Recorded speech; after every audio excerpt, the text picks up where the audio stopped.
Isteri Aibda Wibowo bongkar luka anak bukan akibat dipukul Bu Guru Supriyani tapi jatuh di sawah.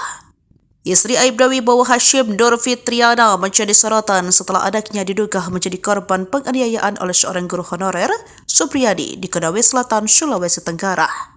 Kasus ini memicu perhatian publik dan menyita perhatian media. Menurut pengacara Supriyani Andre Darmawan, awalnya anak tersebut mengaku luka di pahanya akibat jatuh di sawah. Namun setelah didesak oleh ayahnya Aibda Wibowo Hashim, anak tersebut mengubah pengakuan dan menyatakan dianiaya oleh Supriyani. Ditanya ibu korban, awalnya anak ini mengaku jatuh di sawah, kemudian ayahnya tidak percaya. Akhirnya didesak, kemudian anak ini akhirnya membuat pengakuan yang berbeda bahwa ia dianiaya oleh ibu Supriyani. Kata Andre Darmawan dikutip dari YouTube Kompas TV pada Rabu 23 Oktober. Setelah mendengar pengakuan tersebut, orang tua korban melaporkan Supriyani ke pihak kepolisian yang berujung pada penahanan guru honorer itu. Sementara itu, wali kelas korban Lilis menegaskan dirinya tidak melihat adanya insiden pemukulan. Namun, kesaksian Lilis tidak dipertimbangkan oleh penyidik dan kejaksaan yang lebih mengutamakan pengakuan anak sebagai barang bukti.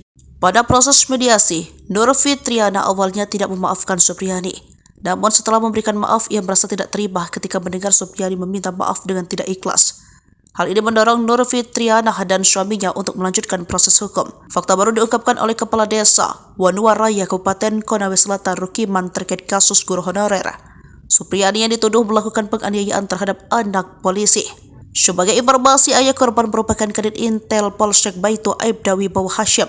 Sementara fakta baru yang diungkapkan oleh Rohiman terkait isu uang damai sebesar 50 juta yang disebut diminta oleh Aibda Wibowo Hashim kepada Supriyani. Namun, kata Rohiman, ternyata sosok yang meminta uang damai bukan ayah korban tetapi Kadit Reskrim Polsek Baitu. Adapun hal ini disampaikan oleh Rohiman dalam sebuah video yang diterima Tribun Sultra pada Kamis 24 Oktober 2024.